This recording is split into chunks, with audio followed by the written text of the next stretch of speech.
Hi friends, అందరికీ నమస్తే. నేను మీ ఎవరో Vijay. Welcome to my channel S V communications. ఈరోజు టాపిక్ వచ్చేసి అసలు జాబ్ నోటిఫికేషన్ అనేది తీసేటప్పుడు గవర్నమెంట్ అనేది ముఖ్యంగా ఏమేమి చేస్తుంది, ఒక జాబ్ నోటిఫికేషన్ తీయాలి అంటే గవర్నమెంట్ అనేది ముందుగా ఏం చేస్తుంది. అసలు చాలామందికి మన సైడ్ వాళ్ళు చాలామంది స్టూడెంట్స్కి, అదేవిధంగా చాలామంది పేరెంట్స్కి కానీ ఎవరికి కానీ చాలా వరకు నాలెడ్జ్ అయితే లేదు అని నేను అనుకుంటున్నాను. ఎందుకంటే దీని మీద నేను ఒక క్లారిటీ వీడియో చేయాలి, బేసిక్ వీడియో. దీనికి రెస్పాన్స్ వస్తే త్వరలో ఫ్యూచర్గా దీని మీద పెద్ద వీడియో కూడా చేస్తాను. బేసిక్స్ అంటే ఒక గవర్నమెంట్ అనేది జాబ్ నోటిఫికేషన్ తీసే ముందు ఫస్ట్ ఆఫ్ ఆల్ అసలు ఆ జాబ్కి సంబంధించి ఎడ్యుకేషన్ క్వాలిఫికేషన్ ఎంత, మినిమం ఫస్ట్ పాయింట్ వచ్చేసి ఎడ్యుకేషన్ క్వాలిఫికేషన్ అనేది ఎంత ఇవ్వాలి. తర్వాత సెకండ్ పాయింట్ వచ్చేసి ఆ ఏ నోటిఫికేషన్ అయితే ఇస్తున్నారో ఆ శాఖకు సంబంధించి ఎంతమంది ఎంప్లాయీస్ అనేవాళ్ళు రిటైర్ అయిపోయారు. పాయింట్ నెంబర్ 3, ఆ శాఖకు సంబంధించి ట్రెజరీ నుంచి ఆ శాఖలో ఉన్న ఉద్యోగస్తులకి శాలరీ అనేది ఎంత మొత్తంలో వెళ్తుంది, వాళ్ళు ఒకవేళ రిటైర్ అయితే వాళ్ళకి పెన్షన్స్ ఏమైనా ఉంటే వాటికి ఎంత ఖర్చు అవుతుంది. పాయింట్ నెంబర్ 4 ఏంటంటే వీటికి అయ్యే ఎడ్యుకేషన్ క్వాలిఫికేషన్ అనేది విద్యాశాఖ నుంచి ఏది ఇస్తే అంటే ఎంత క్వాలిఫికేషన్ అనేది ఇవ్వాలి, వీటి అర్హతలు వీటి అనర్హతలు అన్నీ నిర్ణయించాలి. పాయింట్ నెంబర్ 5 ఏంటంటే మధ్యలో కారణంగా చనిపోయిన వాళ్ళు ఉంటారు, ఉద్యోగాన్ని రిజైన్ చేసే వాళ్ళు ఉంటారు. ఇలాంటి వాళ్ళ జాబితా అనేది ఎంతమంది ఉన్నారు. ఆ తర్వాత పాయింట్ నెంబర్ 6, అసలు ఈ శాఖలో సంబంధించి ఎన్ని ఖాళీలు ఉన్నాయి. పాయింట్ నెంబర్ 7, అసలు ఈ శాఖలో ఒకవేళ ఉద్యోగాలు ఇస్తే ఎన్ని భర్తీ చేయగలం. పాయింట్ నెంబర్ 8, ఫర్ సపోజ్ ఒక 1000 ఉద్యోగాలు ఇచ్చామంటే ఆ 1000 ఉద్యోగాలకి సంబంధించి శాలరీ ఎంత ఇవ్వగలం, వాళ్ళకు ఒకవేళ పర్మనెంట్ చేస్తే శాలరీ ఎంత ఇవ్వగలం, దీని నుంచి ట్రెజరీ నుంచి ఎంత ఖర్చు పెట్టగలం అనేది ఒక క్లారిఫికేషన్ ఉంటుంది. నెక్స్ట్ పాయింట్ నెంబర్ 9 ఏంటో తెలుసా, మాజీ అధికారులు కానీ వీలైనంత వరకు ఆ శాఖలో ఉత్తీర్ణులైన అధికారులు కానీ ఐపీఎస్లు ఐఏఎస్లు మనం అనుకుంటాం వాళ్ళు ఐడియాలు ఇస్తారని, కానీ ఒక విధంగా వాళ్ళు కూడా ఐడియాలు ఇవ్వచ్చు. కానీ ట్రెజరీ ఏం చేస్తుందంటే ఆ శాఖలో ఆ ఉద్యోగాలు ఇప్పుడు మనం ఇవ్వబోయే 1000 ఉద్యోగాలకు నోటిఫికేషన్కి సంబంధించి అన్ని కులాల వారీగా ఒక సపరేట్ అనేది చేస్తారు టేబుల్. ఏ కులాలకి ఎంత రిజర్వేషన్ ఇవ్వాలి, ఏ కులం వారీగా ఎంతమంది రిజైన్ చేస్తున్నారు, ఏ కులం వారీగా ఎంతమంది మానిపోయినారు ఉద్యోగం, ఒకవేళ వాళ్ళకి మళ్ళీ తీసుకుంటే ఎంతవరకు జీతాలు చెల్లించగలరు. పాయింట్ నెంబర్ 10, ఇది చాలా ముఖ్యమైనది.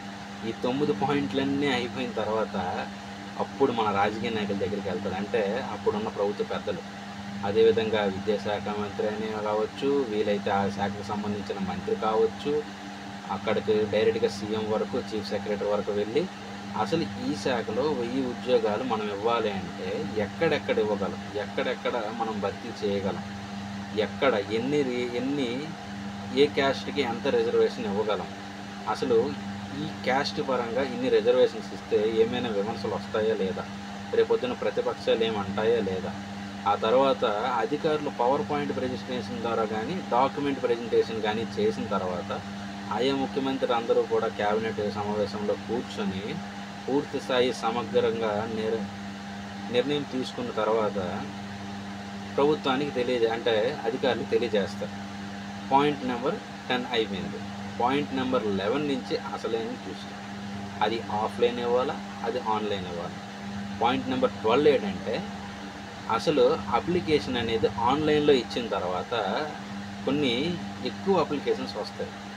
అప్పుడు విద్యా అర్హత ఇచ్చేదాన్ని బట్టి అప్లికేషన్స్ ఎక్కువ వచ్చేటప్పుడు దాని క్వశ్చన్ పేపర్స్ తయారు చేయడం, వాటి ఎగ్జామ్ సెంటర్స్ నిర్వహించడం, అదేవిధంగా వాటికి సంబంధించిన పేపర్ తయారు చేసే వాళ్ళని రెడీ చేయడం, తర్వాత ఆ పేపర్ టఫ్గా ఉంటుందా ఈజీగా ఉంటుందా ఇవన్నీ చూసుకుంటే గతంలో నోటిఫికేషన్లు రిలీజ్ చేసి ఉంటారు, వాటికి సంబంధించి పూర్తిగా అనుభవం ఉన్న వాళ్ళ చేత తయారు చేయిస్తారు. ఎందుకంటే మరి అవుట్ ఆఫ్ సిలబస్ ఇస్తారని ఇవన్నీ ధర్నాలు ఇవన్నీ జరుగుతాయి. అలాంటివన్నీ కాకుండా చూసుకోవడం. పాయింట్ నెంబర్ 13 ఏంటంటే ఈ తయారు చేసిన పేపర్లని, ఈ ఎగ్జామ్ సెంటర్ని వీటన్నిటిని లీక్ కాకుండా చూసుకోవడం. పాయింట్ నెంబర్ 14 ఏంటంటే మ్యాక్సిమం వీలైనంత వరకు ఇవన్నీ రెడీ అయిన తర్వాత వాటికి హాల్ టికెట్ పర్మిషను, ఆ తర్వాత ట్రావెల్, వీలైతే ఎక్కువ మందిలో రాస్తున్నారంటే ప్రభుత్వం మీద ఒత్తిడి పడుతుంది. వీలైనంత వరకు ఎక్కువ బస్సులు వేయడము, వీలైనంత వరకు పోలీస్ స్టేషన్లో ఉన్న కానిస్టేబుల్స్ని, ఎస్ఐస్ని వీలైనంత వరకు ప్రొటెక్షన్ చేసేలా చూడటము, పూర్తిగా స్థాయి భద్రత కల్పించడము, ఇలాంటివన్నీ ఉంటాయి. పాయింట్ నెంబర్ 14 అయితే లాస్ట్ పాయింట్ ఏంటంటే ఇవన్నీ కూడా అయిన తర్వాత రిజల్ట్ కూడా సమగ్రంగా పూర్తి స్థాయిలో ఇవ్వడం. అది మ్యాటర్. ఈ 15 పాయింట్లన్నీ కూడా అయిపోయిన తర్వాత అప్పుడు ఒక జాబ్ నోటిఫికేషన్ అనేది తీసాము, రిలీజ్ చేసాము, దాన్ని పూర్తి స్థాయిలో పూర్తి చేసాము అని గవర్నమెంట్ అనేది చెప్తుంది. ఇవన్నీ ఈ 15 పాయింట్లల్లో కంప్లీట్ అయిన లోపు ఈ లోపల ఎన్ని ప్రతిపక్షాలు విమర్శించవచ్చు, వీలైనంత వరకు అధికారులు టైం తీసుకోవచ్చు, కొన్నిటికి ట్రెజరీ అనేది అబ్జెక్షన్ చేయవచ్చు, వీలైనంత వరకు ఈ 1000 జాబులు మనం ఈ శాఖలో ఈ ప్రభుత్వం ఇవ్వాలనుకుంటుంది, అధికారులకి మీరు మాకు తెలియజేశారు కానీ వీటికి ఇంత శాతంలో జీతాలు మేము ఇవ్వలేకపోతున్నాము, ట్రెజరీ నుంచి రావడం లేదు, వీలైనంత వరకు ఇంకా కొంతమంది రిజైన్ చేస్తున్నారు, ఇంకా కొన్ని సంవత్సరాలు వీలైనంత వరకు 6 నెలలు కానీ, సంవత్సరంన్నర కానీ, 2 సంవత్సరాలు కానీ వీలైనంత వరకు పూర్తి స్థాయి ఖాళీలు ఏర్పడితే కానీ మనం జాబ్ నోటిఫికేషన్ రిలీజ్ చేసి జాబ్స్ ఇవ్వలేము అని ఒక సర్వే కండక్ట్ చేసి క్లారిటీ చేస్తారు. అంటే ఒక గవర్నమెంట్ అనేది జాబ్ నోటిఫికేషన్ తీయాలంటే ఇంత పరిస్థితి ఉంటుంది కాబట్టి, ఇంత సర్వే, అదేవిధంగా మీటింగ్స్ ఇవన్నీ ఉంటాయి కాబట్టి వీలైనంత వరకు ఒక గవర్నమెంట్ జాబ్ నోటిఫికేషన్ తీసే ముందు అసలు